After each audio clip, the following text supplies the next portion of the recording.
ito nga ang ironic, Karakit eh. Kung ano pa yung iniiwasan kong type ng content, which is nursing with comedy, Oo. doon ako Pumutok. dinala. Doon ako pumutok. Oo. Kaso yung una kong video, nabash ako doon.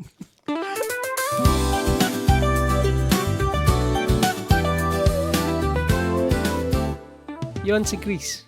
Mas kilala nyo bilang Dekdek nga pala. Isa sa mga superstar na rising content creators ngayon dito sa UK. Sa episode na to, marami kaming pinagkwentuhan tungkol sa pamilya at sa journey niya bilang content creator. Dinayo pa namin siya sa Ipswich para sa episode na to. Tara, episode 2, dinala sa UK with Dekdek nga pala. My name is Chris Benedict Lorejas. Hello po sa mga nanonood. Ako po ay taga dito sa Ipswich, Suffolk sa UK. Sa Pilipinas po, ako po ay taga Dolores, Quezon Province. Hello po sa mga viewers, sa mga kababayan ko po sa Dolores, Quezon at sa buong Calabarzon na rin po. Ay, ako'y nandini na, nakarating na ang anak ng mama. Ako po i-interview ng isa sa pinakagwapong lalaki sa Pampanga na may pinakamahabang intro. Si Paring Karakit. Hello po. Yan, so magandang gabi sa lahat ng first time na makapanood kami dito, no? Ako nga pala si John, nurse yung Mrs. Scott, dinala niya kami dito sa UK, no? Sa'yo ba, brother? Ang nagdala sa akin dito sa UK, well, ang hirap ang tanong. Sarili mo? Sarili ko, pero hindi rin eh. Kasi ang tiyahin ko, na 17 years nang nag-work dito, chinat niya ako last 2016 na magkakaroon ng recruitment for nurses dito sa UK. Ngayon, dahil nga medyo hindi kami ganun ka well off, noong panahon na yon, sinabi niya na isasagutan niya yung aking IELTS kasi isa sa mga requirements ay yung IELTS, yung exam. So, yun muna yung finokus ko. Tapos, inisponsor ako ng tita ko. Hello nga po. Shoutout nga po pala kay Tita Waway. Tita Waway. Tita Liway. Hello po. Ayan. Makakabayad din po ako sa inyo soon. So, inisponsoran niya yung IELTS, yung English exam ko. Tapos, nag-continue ako ng CBT na siya rin yung nagbigay. lahat pala inisponsoran niya. Tapos yung nakarating ako dito, 2018 ako nakarating dito. So, 2018, that's 6 years? I think 7 years na ngayon. 7 years na. Oo. Kasama mo na yung pamilya mo ngayon? Oo, pero nakuha ko sila 2 years after I arrived in the UK. So, anong years? So 2020? 2020 sila nakarating Okay. dito. So, pandemic September. days. Pandemic, oo. Yun, so, lagi ko tinatanong to sa mga nakakausap ko eh. So, ano ba yung pinaka-challenging kung babalikan mo yung day one? Yung first days mo dito sa UK. Ano yung pinaka-challenging na sa tingin mo pwede mo i-share to the audience? Hindi naman, ang challenging siguro, hindi ako masyadong katulad nung iba na nakarating din na malala yung adjustment. Siguro may homesick. Ipswich kayo kaagad. Ipswitch ako agad, tapos kasi ang naging foster parent ko is yung aking tita. Kaya, bago pa lang kasi ako makarating dito, magkausap na kami. At nire-ready na niya yung kwarto ng yung extra room nila sa bahay para maging room ko temporarily. So, in terms of adjustment, hindi siguro ako katulad nung iba na as in, walang kakilala pagdating. So, very fortunate pa rin ako dahil may tita akong nakaabang. Malaking tulong. Malaki. Malaki kasi, siyempre yung ibang mga charge sa like, bills, kakatuloy to si mami naman hindi ka naman ini-interview eh. So, ayun, balik tayo. Sa bills. Ngayon, pagdating sa bill siguro, sa mga fee na normally pagdating ng mga bago dito is cargo na agad nila. Bukod sa rent. Doon, napagaan ako kasi ang naging agreement lang namin ni tita, sige, ito lang yung bayaran mo. Yung rent lang na kung magkano yung binibigay ng hospital sa'yo as part ng sponsorship. Tapos, yung iba, kahit di mo muna bayaran, kahit pag nagsweldo ka na. So yun, may advantage ako compared doon sa iba. If we're gonna talk about comparison, siguro mas magaan yung naging experience ko. Na-homesick din ako. Pero hindi kasing bigat ng homesickness siguro nung iba. So, after 2 years pala sumunod. Pero shoutout muna kay Tita Waway, no? Shoutout po, tita. Po si Karakit. Yun sinabi ko sa inyo kanina, pupunta sa bahay. Yun, kasi baka pwede po kami sa susunod dyan. Magkano lang pala ibabayad dyan sa inyo? Ikaw na magsabi sa kanya. Na yun. So, bali na iwan mo na yung pamilya. Oo, kasi ang talagang nangyari noon is ako lang talaga yung lumipad kasi nga ang agreement naman dito hindi naman kasama agad yung pamilya. Hindi siya kasama sa package. So, yung iba nakuha agad yung family nila after 6 months. Pero iba kasi yung situation namin dahil nga may binabayaran kami sa Pilipinas. Kasi bukod naman sa pinang-support sa akin ng tita ko, marami pa kaming nahiram na pera dahil may mga pinaprocess pang papel dun eh. So, yun, inasikaso muna namin yun, tapos nagpapaaral din ako ng kapatid. Although katulong ko yung mga iba kong kapatid, pero nagbibigay din ako. So medyo, yung savings ko is ipet. Kaya inabot kami ng 2 years bago ko na commit na magpunta sila dito. Tsaka 3 kasi sila. Yung mag-ina ko, tapos yung 2 anak. Anong 2020, di pandemic days. Pandemic? Hindi ka nahirapan? Ay, ako hindi sa application. Oo. Dahil napaka straightforward naman ang application dito eh. Magandang Sa UK. Sa UK. Side. Paano Pero yung pagkuha doon sa Philippines? Yun, sa side nila, yung mga inasikaso nilang papel, Oo. pakahirap dahil nga gawa ng pandemic, yung lalabas ka pa lang ng bahay, may checkpoint na. Pagkuha mo pa lang nung pass, ikatakot-takot na proseso din. Ang proseso naman, from Pampanga, may lalakarin sila sa Manila. So, ang hirap nun, kada alis talaga nila, may pass, may checkpoint, tapos yung social distancing. Napakahirap. Pero yun, God's will na rin siguro na nakalusot lahat, naging maayos yung mga papel. Hindi siya kasing bilis ng mga normal na walang pandemic, pero nakaalis pa rin. So, maganda rin yung nangyari. Kaya iba din yung mga pinagdaanan ng mga pandemic na nag-process. Oo, diba? talagang madugo. So ngayon, kasama mo na dito yung pamilya mo? Oo, kasama ko na sila tapos nadagdagan sila pagdating dito. Oo. Ilan na ba yung anak mo? Ang lamig-lamig dito. Ilan na ba yung anak mo? 3. Si Ilan 2 years old, yung bunso. 2 years old. Tapos 9, tapos 16. Mga na lasing. So 16 years old na yung pinaka-panganay. Kasi ako curious ako lagi. Paano yung freedom pagka may ganun ng Feeling ko kasi mahirap may anak dito sa UK eh. Pag sa case ko na yan. Siguro pag bata pa sila na tulad ng ganyan ang mga at siguro hanggang 10. Pero pakiramdam ko kasi nung nagbibinata na or nung lumaki na yung panganay, nakakatulong na. Nagkukusa tapos mas nakikita niya kasi yung struggles na kayo lang. So kaya yung panganay namin, maaga siyang naging talagang parang kuya na talaga doon sa pangalawa. Tapos ngayon parang tatay na siya nung bunso. Kasi alam na niya ang routine, alam na niya kung kailan patutulog, alam na niya kung anong gusto. Minsan nga pag umiyak yun, mas alam pa nung panganay, gusto ko na kumain. Antok na po yan. Ako hindi. So, malaking tulong talaga. Kasi ako excited din ako doon sa time na yun na naiintindihan na nung anak kung ano ba yung mga tama at mali. Darating yun. Kasi kami, hindi naman namin siya inuobliga eh. Ang nangyari, nagkaroon lang siya ng parang sense of responsibility. Siguro malaking factor yung kasi sa Pilipinas, sa papaligiran tayo ng maraming kamag-anak eh. Kaya yung mga bata, talagang na-enjoy nila yung pagkabata nila. Yung mga adolescent, ganyan. Pero kasi ang napansin ko lang dun sa panganay, hindi ko alam. Hindi ko sinasabi na lahat siguro ganito. Pero sa akin, sa experience ko, maaga siyang nag-mature para sa age niya. Kasi nga maaga siyang kasi nung ako ang 11 years old, hindi naman ako wala akong pakialam halos sa mga kapatid ko maliliit eh. Pero nung anak na namin yung bandang 11, 12, talagang maaasahan mo na siya. Next question ko kasi curious lang ako pagdating sa school. Ano yung sa tingin mong nag-adjust ba siya dito? Yung panganay nag-adjust in terms of communication. Pero hindi ganoon katagal. Yung pangalawa, ang bilis niya naka-adapt kasi siguro dun sa age niya, mas mabilis kasi mag-adapt yung ganong kabata eh. Yung panganay kasi nung dumating year 6. So, ang dila niya is talagang sa Pilipinas at Tagalog, Kapampangan. Kaya, medyo nag-adjust siya. Pero nagulat kami na naging fluent siya after mabilis lang, less than a year. Yung pangalawa, buwan lang, British accent na. Ngayon, total British na talaga siya kasi nasa 5 years na sila eh. Pero nung pagdating, mas napansin ko lang na mas naka-adjust yung maliit kaysa dun sa medyo mas matanda.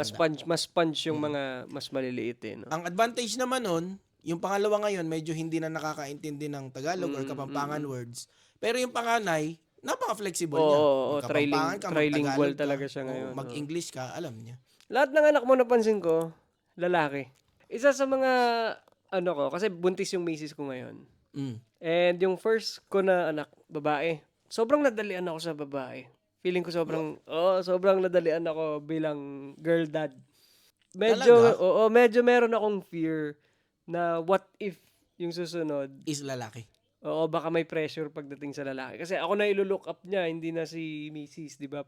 Siyempre, Okay, gets ko. okay. Ano ba? May pressure ba pagka ganun na mga lalaki yung anak ko? Bilang tatay. Ang hirap kasi dahil hindi mo naranasan magkaroon ng lalaking anak, hindi ko naranasan magkaroon ng babaeng anak. So naturally, sasabihin ko, mas madali ang lalaki. Mas nadali ang Kasi dyan ako nasanay. Oo. Pero kung ang pag-uusapan natin is, i-consider ko yung, kunyari, imagine ko, sarili ko na may anak akong babae, feeling ko mas madali pa rin ang lalaki. Oo, talaga. Ito na lang isipin mo ha, Karaket. Kapag nagdalaga yan, problema mo pa ang mga manliligaw niyan. Doon na lang tayo sa manliligaw. Okay? Sabagay, no? Mapapaisip ka bilang tatay, lalaki ka din. Ako, pag lumaki yung mga binata ko, hindi ko problema kung may liligawan ba sila o ano. Dahil sila naman yung lalabas at mag-e-effort eh. Iba kasi yung anak mo yung binibigyan ng effort, dadayuhin sa bahay mo, medyo mapaparanoid ka as tatay. Pero kung sa'yo yung talagang mapaproud ka pa, barako ka eh. Ikalat mo ang apelido natin. Parang mga ganon. Yun yung yung iniisip ko. Pero dito, sa stage ng mga baby pa lang sila, feeling ko, nadalian talaga ako sa babae. So iniisip ko, yung minsan pagpapalaki sa... okay. What if pagka lalaki na? Ako na yung papaternan na eh. Hindi yung Oo. Yung iniisip ko na... Diyan siguro agree ako sa'yo na madali ang babae. Kasi nga, di ba may tinatawag na mama's boy, papa's girl? So dahil opposite sex kayo, normal lang na maging malapit siya sa'yo. Oo. Ako napansin ko kasi sa mga lalaki, dahil nga mas malapit kay misis, so sa POV ng tatay, ako nahirapan ako in terms of pag nagdadabog na sila, hindi sila masyado nakikinig sa akin kasi tumatakbo sila sa mami. Nanay, So yun siguro mag-agree ako sa'yo na mas madali kung babae kasi nga merong ganong... naturally close sila sa tatay, no? Sa mga nanonood dito ngayon, si Dekdek, habang nag-uusap kami ngayon, meron ng 50,000 followers, no? Yes. And sobrang bilis. Salamat. Sobrang bilis nung 50,000 followers. Nagulat nga rin ako eh. Ako overwhelming para sa akin dahil dati 1 week na may 2 nag-follow sa amin. Nagse-celebrate talaga kami ni Mrs. Mami, may 2 nag-follow. Tapos yung 2 nag-follow, kilala pa namin. Sabi ko, nag-follow si nakita niya yung potential ko. At ngayon gusto na niya yung content. Pero pag looking back, tapos yung nangyari nitong nakaraan na 4 days, naka 10K ako dahil nung sinelebrate namin yung na-reach ko yung 30K. After 4 days, nag-40K ako. After 2 days, baka mamaya, after 2 days, sa tingin ko ngayon naman nag-uusap tayo. Ngayon nga, 50K na. So, parang sabi ko, ang bilis. Ganito ba? Alam ko merong mga algorithm, momentum, stage, mga ganyan. Pero hindi ko akalain na ganito pala ang feeling pag ganun kabilis. Kaya, i-grab ko na yung opportunity habang ako po ini-interview na. Maraming salamat po sa mga nakakita ng potential ng ating page. At gusto ko pong i-shoutout si Karaket dahil naalala ko lang po bigla noong pong sinake niya yung hands ko na oo nga pala, kaya pala na-push yung aking page nung nakaraan ay isinare niya ang isa kong content at ang sabi niya doon, and I quote, sa tingin ko, isa ito si Dekdek sa mga bagong content creator na aabangan sa UK. Hindi siya word by word pero parang ganun. Basta kinilig ako noon at lumabas yung pagka-feminine, yung feminine side ko. At sinabi ko kay Mrs. na natuwa talaga ako. Kaya maraming salamat kay Karaket. Maraming salamat din po sa naka-discover at nag-stay sa aking page at saka sa nanonood ng aking contents. Ayan. Yun, di ba? Hindi, actually, yun nga, parang nasabi ko to sa'yo behind the scenes, no, na nung nakita ko yung content mo, meron talaga siyang potential na isa ka sa mga pinaka nakakatawang komedyante ngayon dito sa UK, no? Hindi ko alam kung i-take mo yung word na komedyante kasi yung iba ayaw na tinatawag na komedyante. Kasi mahilig din ako mag-review ng flip-top battles, no? So, mga ganun na trash talkan ng comedy versus intellectuals. Kasi minsan pag binatuhan ka ng komedyante ka, parang insult kasi yun. Pero ikaw, nakikita ko, nagko-content ka ng 2 hat yung sinusuot mo, di ba? Minsan nagko-content ka ng comedy, tapos minsan nagko-content ka ng mga informative. Kasi meron ka ding ibang series na, anong tawag mo doon? Na infographics. Oo. Oo. So, doon sa dalawang yon, alin yung mas na-enjoy mong i-content? Sa ngayon, nung una, ang ginawa ko kasi diyan, pinag-eksperimentuhan ko. Mm-mm. Ang sabi ko, nakikita ko talaga ang sarili ko nung una as parang informative vlogger. Parang gano'n, parang nasa educational side. Mm-mm. So sabi ko, kung ano siguro yung makita kong interesting, ay gagawin kong trivia. So nagpunta kami sa Bath, ginawan ko Yeah. ng trivia. Yeah. Nakakita ako ng mga dikit-dikit na bahay dito, Oo. na terraced houses ang tawag Terraced nila. house, Ginawan yes. ko ng trivia.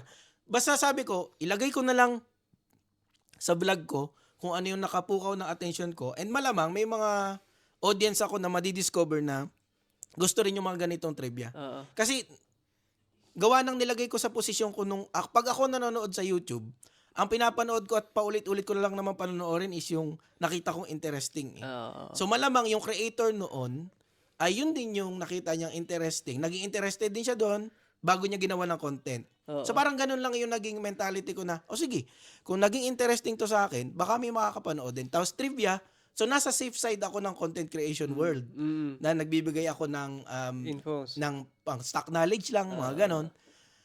Ang nangyari kasi, nung ang comedy is aksidente ko lang naman ding nagawa dahil naubusan ako ng content. Naubusan ako dumarating naman siguro talaga sa content creator life yung nabu-burnout ka. Feeling mo nabablanko ka. Ano na bang ipopost ko kinabukasan? Oo. At ang ito nga ang ironic, Karakit kung ano pa yung iniiwasan kong type ng content, which is nursing with comedy, doon ako Pumutok. dinala. Doon ako pumutok. Oo.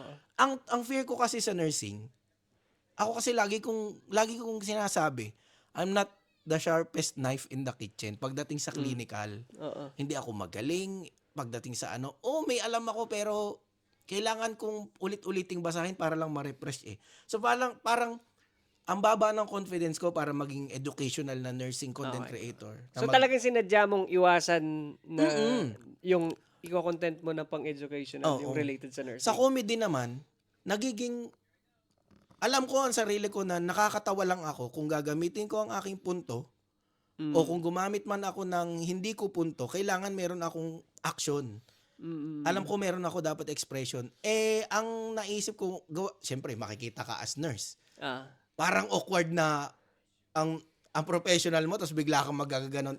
May mga fear ako no, marami akong fears no na parang sabi ko, hindi kaya ko ba?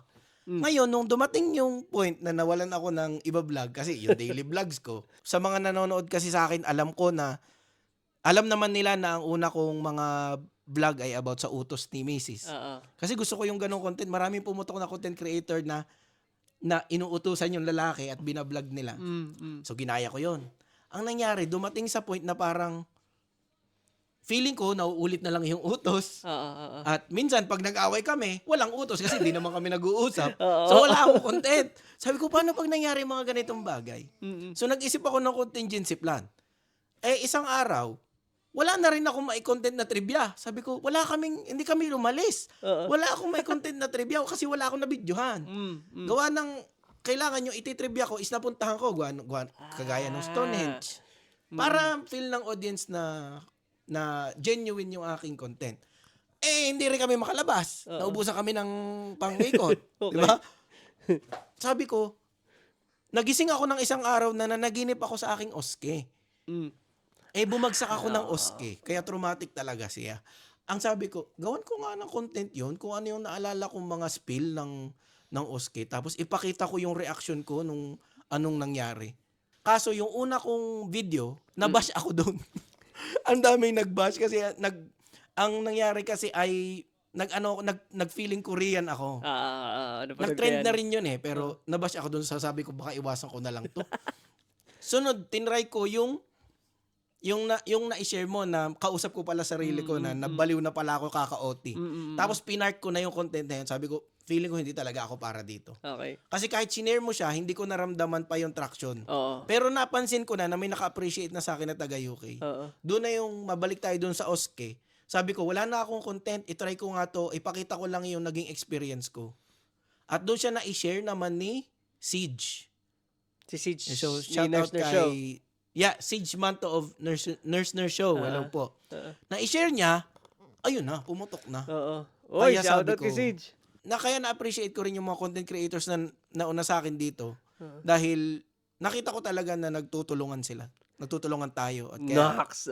Di ba? na-appreciate ko talaga kasi dun, pumutok na yon. Pagkatapos niya pumutok, na-appreciate na rin tao yung mga ginagawa kong skit ni Joshua at saka ni Ate Beth. Ate Beth. Oo. Yun naman yung English kasi ang target ko naman ay ma-appreciate ako ng non-Filipino viewers. Dahil nga, winiway ko pa yung So audience ko nag-target ka ng non-Filipino viewers Oo, din. nagta-target.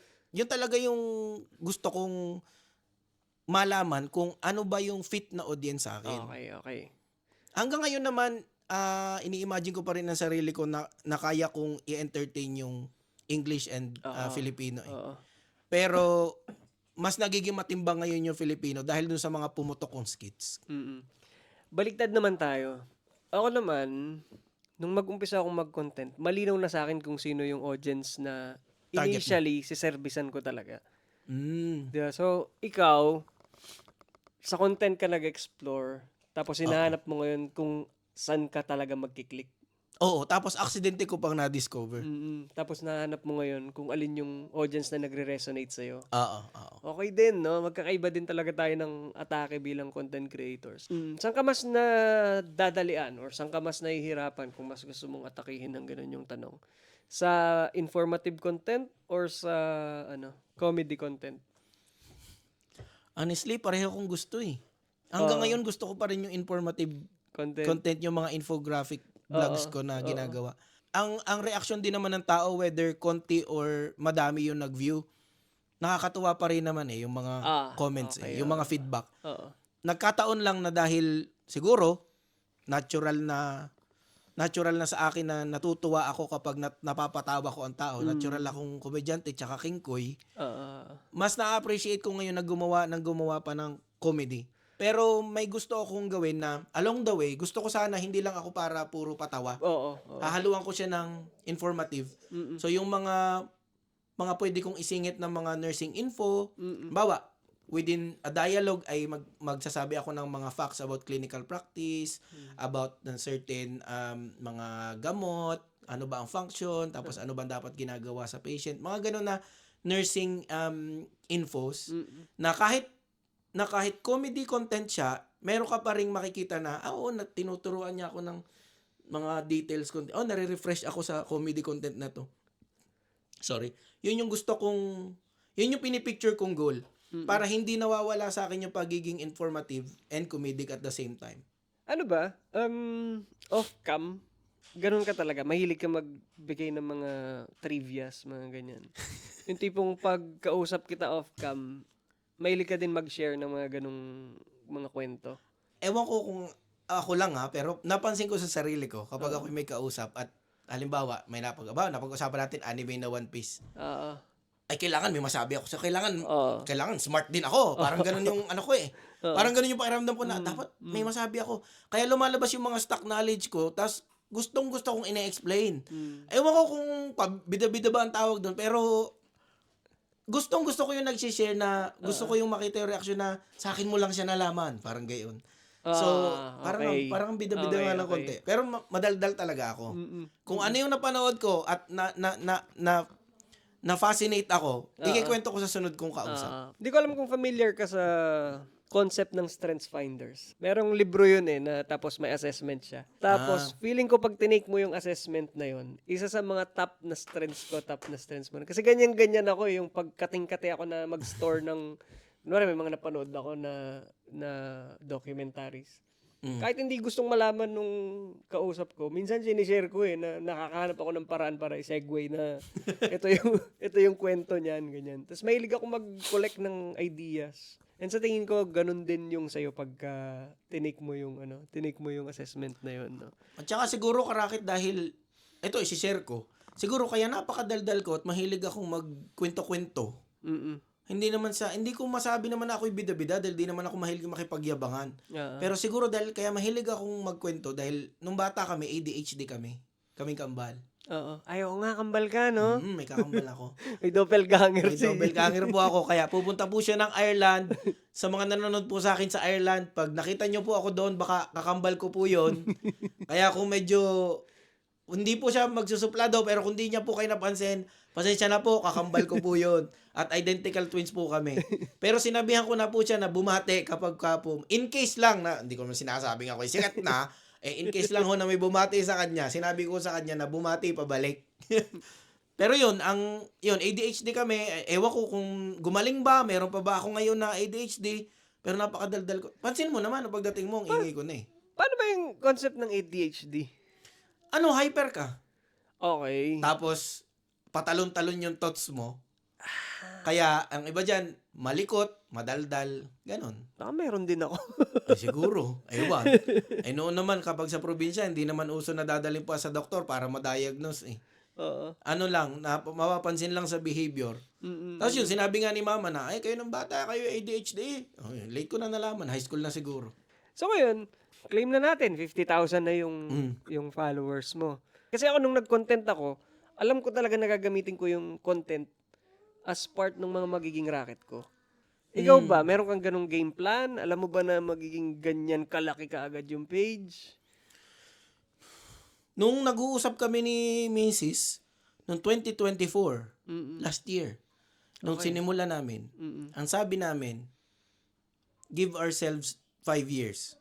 Dahil sa mga nabasa kong forum, sa mga nabasa kong published na analytics, yung parang pinaka-conservative na computation niya, 5 years bago mo makita yung result.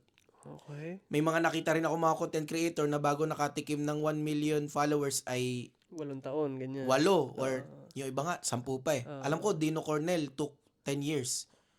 Pero sabi ko, sige magsettle tayo mami 5 years na gawin natin 5 years kapag wala talaga baka hindi para sa atin.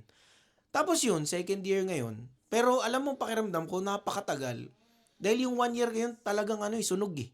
Ang pakiramdam namin talagang kami lang eh. Alam mo yung parang dumating sa point na niloloko ko na lang sarili ko na kakausapin ko sarili ko sa lamin bago mag-vlog na sisikat ka. Magaling ka. Ganito lang sabi mo. Magpakatotoo ka lang. Tapos, nagkaganon ka talaga? Nag-internalize ka ng ganon? Nagtutok ako dahil naniniwala ako na kapag binanggit mo, ay magsisend ka ng vibration message to the universe at i-condition ka niya eh. Ganon. Para lang akong loko-loko kada bago ang masakit kasi pagkatapos ng every vlog, pagka-post mo, alam mo yung feeling na pinaghirapan ko to. Yeah. Grabe to pag puputok to. Alam mo pagka-post ko, 5 viewers, mga kamag-anak ko lahat. Tapos may mag-like man, nakiusap pa kami na pakipuntahan yung video, paki-like, paki-share. Nakaka-frustrate ng, yun nga, almost 1 year. Na, ang sabi lang ni Mrs. kasi nga, dahil napatigil ako ng 1 month, sinabi sa akin ni Mrs. na, nagagalit siya eh. Bakit ka titigil? Ganito, tinatamad. Dumating na sa point karakit na pakiramdam ko, hindi siya para sa akin. Nawalan ako ng parang identity na feeling ko. Ang hirap kasi na parang lumagapak ako sa lupa dahil nung sinisimulan ko siya, hype na hype ako. Ako na sunod na content creator. Papanoorin, lalabas ako sa ganito, lalabas ako sa ganyan, maghahawak ako ng ganito, maghahawak ako ng ganyan. Tapos ganun lang yung views ko, 5 views. Galit pa ata yung 3 dahil angry yung reaction.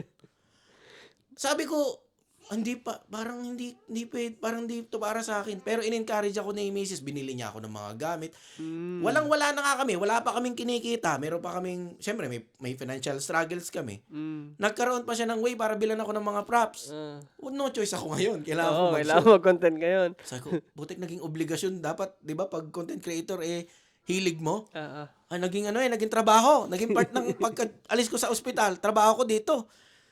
Sabi ko, sige, tuloy. May reason kung bakit ang asawa ko ay ganito ka pushy. May nakikita siya na nagfe-fail akong makita dahil sa pagod ko, sa burnout. Yeah. Pero dahil nandyan si Mrs. at meron siyang belief. At syempre, hindi siya pagod din. Nanonood lang naman siya. Kaya yung positivity niya to the roof.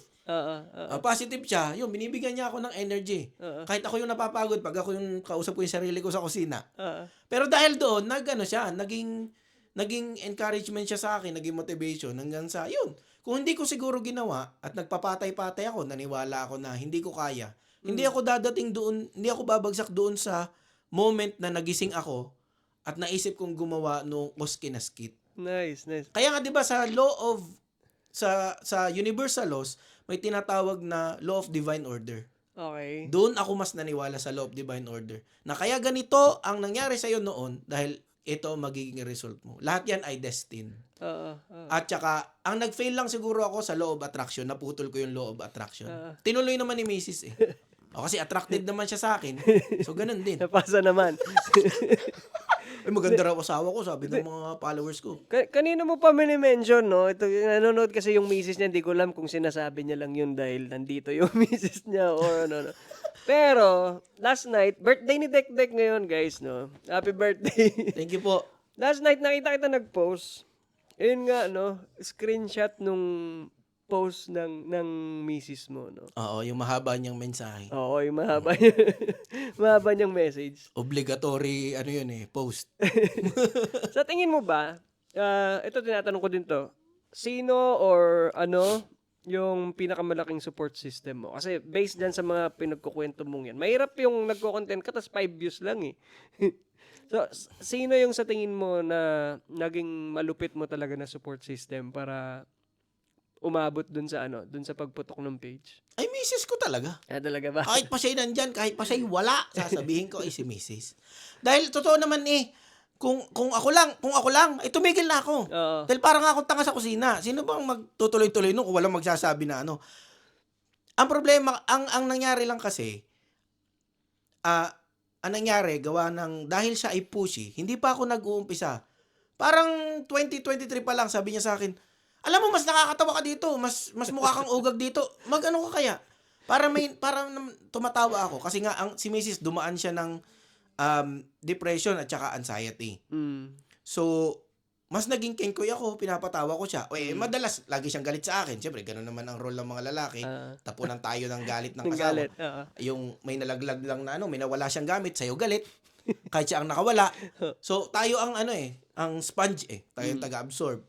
Ngayon, nung sinabi niya sa akin, 1 taon yata ako sinasabi na, nakakatawa ka dito. Gawin mo to. At para ako may tinatawanan. Ina-ignore ko kasi feeling ko, niloloko lang ako Noong 2024, seryoso na talaga siya na, sinasabi ko sa iyo, Daddy, gawin mo ito. Dahil may potential ka Nakakatawa ka. Wala ka pang sinasabi, nakakatawa ka na Alam mo yun yung, hindi ko alam kung pinupuri ako, nilalait ako. Pero, doon talaga ako na, siguro, ganun talaga siguro kaya ka yung magiging successful. Kapag marunong kang makinig sa partner mo, sa asawa mo, at most of the time, kapag asawa mo ang naniniwala sa'yo, tama madalas yung kanilang pakiramdam Minsan pag nagda-doubt ka, at sinabi ng asawa mo na kaya mo yan, baka mamaya ikaw lang talaga yung may problema, makinig ka sa asawa mo. Dahil nung nakinig ako sa kanya, ito yung result. Well, hindi naman siya palaging tama. Hindi naman ako papayag na ako'y mali lagi. Ako'y may tama din. Pero sa pagkakataon, sa content creator ang ating pinag-uusapan, ay may tama siya. Kaya nakakabilib yun, yung ganun na parang based sa story na sinasabi mo, 2023 pa lang pinupush ka niya na mag-content ka ng ganyan. No? Kasi nakita talaga niya na may potential. Hindi pa uso ang vlogger, tumatawa na sa akin yan. Tapos parang gusto na niya ako lumabas kung saan-saan Pero maikwento ko lang, Karakit, naalala ko na pinag-audition ako ni Mama sa first batch ng Star Circle Quest. Ay, talaga ba? Oo. Sige nga. Anong You ginawa mo? heard it here first. Pinag-audition na ako ni Mama. Nasa likod ko si Mikey. First batch yun. PBB ba? Ay, hindi. PBB pala. Nag-audition ka ng PBB? PBB, yung first teens. na teen. Oo. Sila Sila Kinchu. Oo. Yan ba yung sila Evans? Anong pangalan nun? Sila Matt Evans. Matt Evans. Si Matt Evans ay nakita ko nakaupo sa labas. Muntik na tayo Hindi- magka-batch. Hindi Muntik na. Nasa likod ko si Mikey. Hindi ako nag-audition. Ayun, dumaan lang yung camera at umuwi na ako. Galing nga pinapicture pa ako ni Mama sa studio. Pinaluwas ako ng Maynila. Nagbas ako ng ordinary. Pagdating ko doon sa mismong bahay ni Kuya, ay para akong katulong ni Kuya pagdating. At napakaitim ko dahil nga pollution sa Maynila. So may pangarap ka talaga mag-artista? Hindi, pangarap ni Mama. Pagbalik ko, sikat naman ako pagbalik eh. Oo. At sabi ng mga kapitbahay, si Benedict ko, nag-audition yan. Oo, sikat na yun, lagay na yun. Wag na pag-usapan kung natanggap o hindi. Pagdating naman ngayon, sa tingin ko kasi 50,000 mahirap abutin tong 50,000. Ay, ako, sinasabi ko mahirap. Na followers. Para sa akin Oo. So, sa tingin mo ba ngayon, for example, merong nakikinig ngayon, first time manood nitong show, tas first time ka din mapanood, malaman, 50,000 na followers to. Ano yung sa tingin mo mabibigay mong advice for those aspiring na mag-start ng kanilang journey pagki-create ng content? Mag-celebrate ka. From first follower to how many followers you have at the moment. Lagi mong i-celebrate. Dahil mahirap makakuha ng attention ng ibang tao at mahirap makakuha ng organic followers na magkakaroon talaga ng interest sa content mo. Kaya ako, kahit napaka-exaggerated na ng pasasalamat ko sa mga followers ko, hinahayaan ko lang dahil kailangan ko magpasalamat eh. Naglaan ng oras yung 50,000 na yan na manood, hindi man araw-araw, pero kaya sila nag-lead na pagpindot ng follow button dahil nagustuhan nila ang content mo. Pinaghirapan mo, at dahil naglaan sila ng oras, ipagpasalamat mo kada isang follower. Kaya, count mo lang lagi as blessings. Yung iba, katulad ko, ito, guilty ako dito, Karakit. Noong nag-uumpisa ako, tiningnan ko kaagad na, ay, kaya kong mag 1 million. 1 million, doon ko i-consider ang sarili ko na content creator.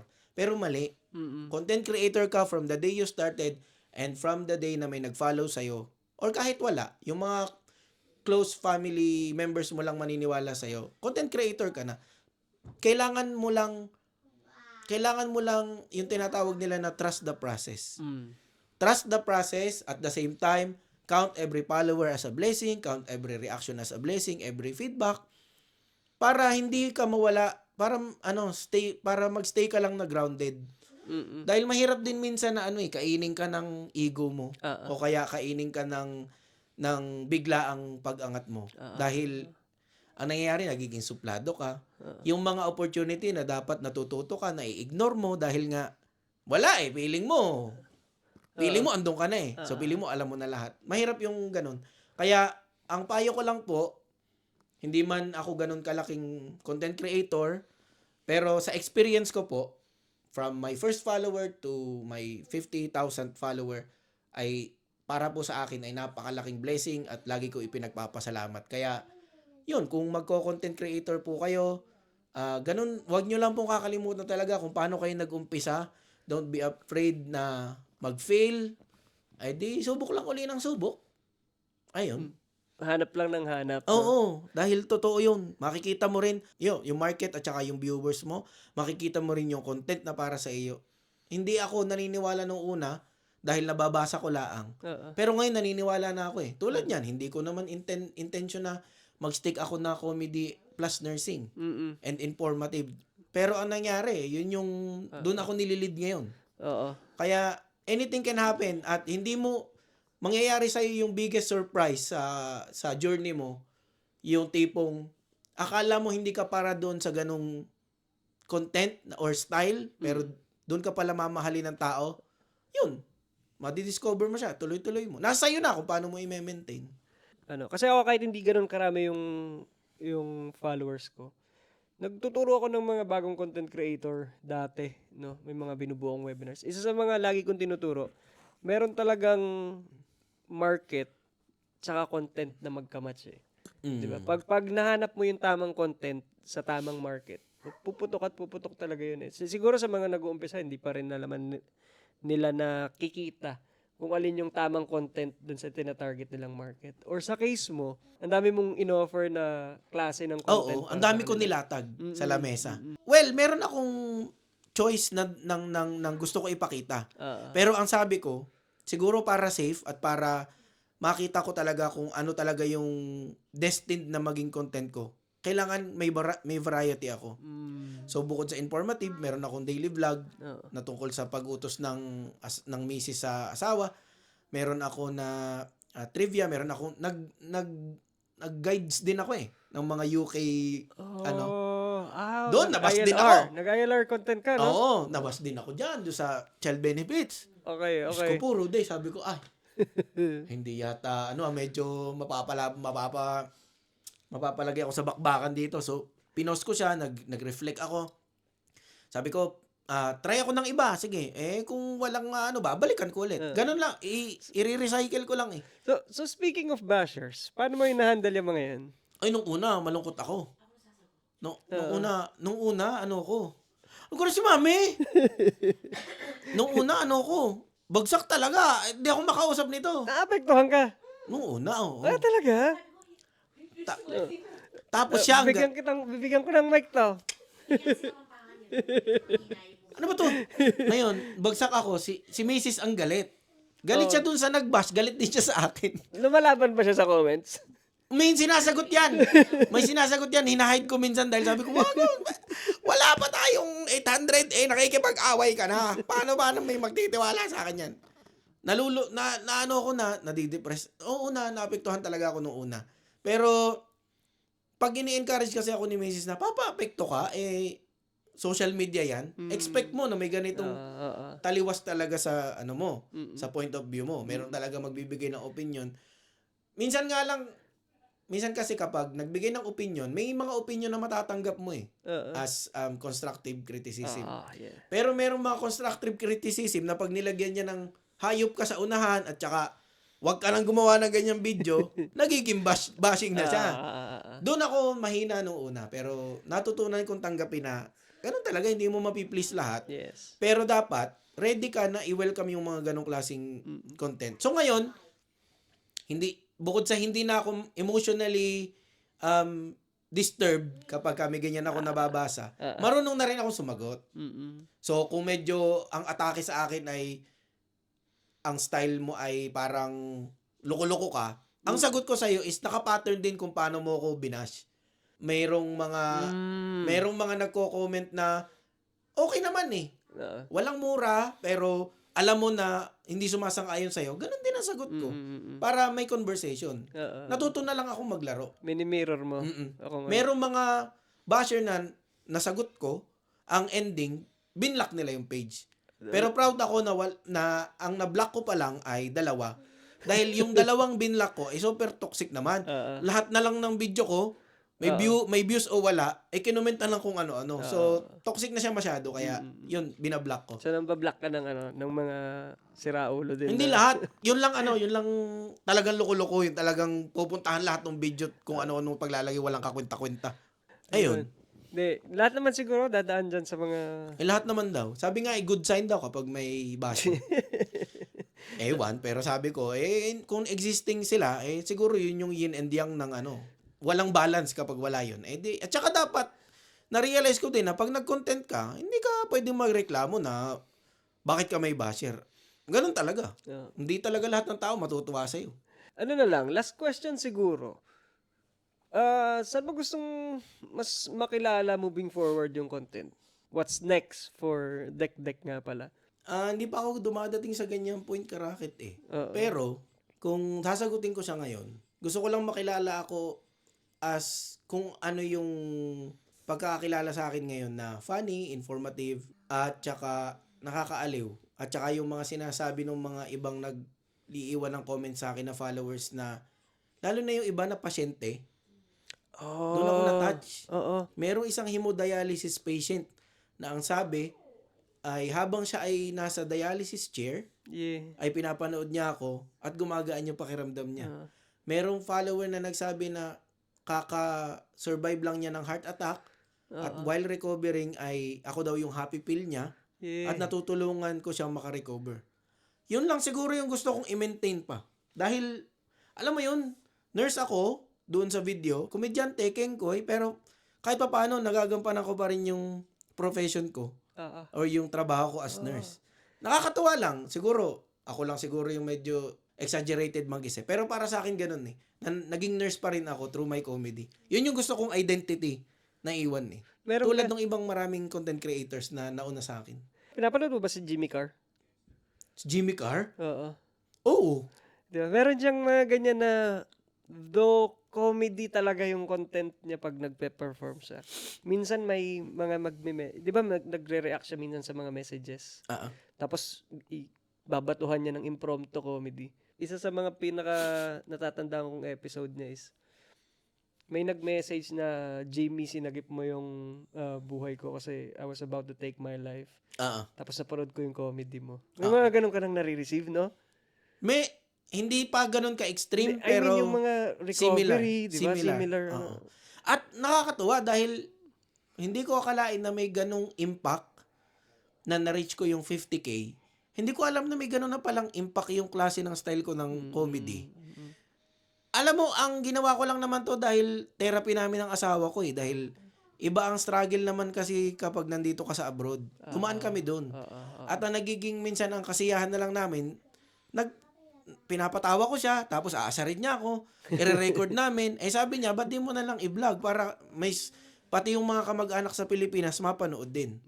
So hindi ko alam na ganun pala ang mangyayari, divine intervention na makita ng ibang tao at may maka-appreciate, lalo na yung mga pasyente nga. Natutuwa talaga ako eh. Kaya ngayon, yung bashing, tumaas yung confidence ko na harapin yung bashing or i-ignore eh. Dahil nito lang nakaraan, may nag-comment na puro kakabaklaan. Ganon. Wala naman akong against mga bakla dahil ang dami kong kaibigang bakla. Pero gets ko naman yung ibinibintang niya sa akin. Sa Philippines talaga, yun eh. Trash pag talk straight talaga ka, tapos sinabihan ka ng puro kakabaklaan, medyo trash talk yun. So yun, kung una-una pa, nung una-una lang niya nasabi sa akin yun, baka nalungkot ako. Pero ngayon hindi na dahil, yun nga eh, yung ina-outweigh noong mga naka-appreciate sa akin, yung mga ganong klase ng comment. At natutuwa ako dahil feeling ko, yun, kahit siguro 50,000 followers, ramdam ko na nagkakaroon ng impact yung efforts na ginagawa namin. Solid, no? I think, para sa akin, doon ang pinakamagandang high point na tapusin to eh. Ako nakataya talaga ako. Hindi, wag na ating tapusin. Sa susunod na ating pag-uusap, 100... Bakit tapusin? 100,000 na yung followers ni Dekdek, no? Ituloy natin hanggang mag-100. Joke lang. Yun, brother, ano ba yung gusto mong i-promote sa mga audience ko? Kunti lang naman yung audience ko, pero if you want to promote, saan ka ba nila pwedeng mapanood? Saan ka nila pwedeng i-follow? Yan, this is your time. Hello po, Dekdek nga pala, asawa tatay. Bali po, mapapanood nyo po ako sa TikTok. Meron po akong YouTube channel, pero hinahabulan ko pa po siya ng upload. Pero ang main platform ko po ay Facebook. Humahabol po si TikTok at meron din po ako sa IG. Pero ang pinakamalakas ko po ngayon ay Facebook dahil doon naman po talaga ako nag-umpisa. So you can, if meron akong pipiliin na dalawang top ko, yung Facebook or TikTok. Pero pinaka-main ko po ay Facebook. Ayan po. Kung merong dalawang video na kailangan nilang mapanood bilang Dekdek nga pala, ano yung gusto mong mapanood nila? Panoorin nyo po yung, ang title sa video ay Mama Mo Chief Nurse.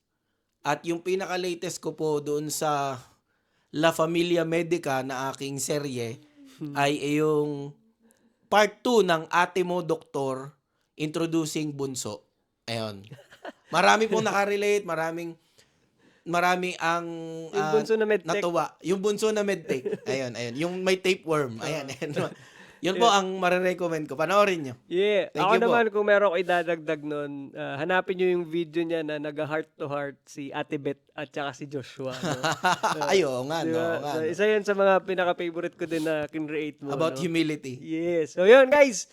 Follow Dekdek nga pala. And sa mga susunod na episode, manood pa kayo ulit. Thank you po, Karaket, sa opportunity. Thank you, guys.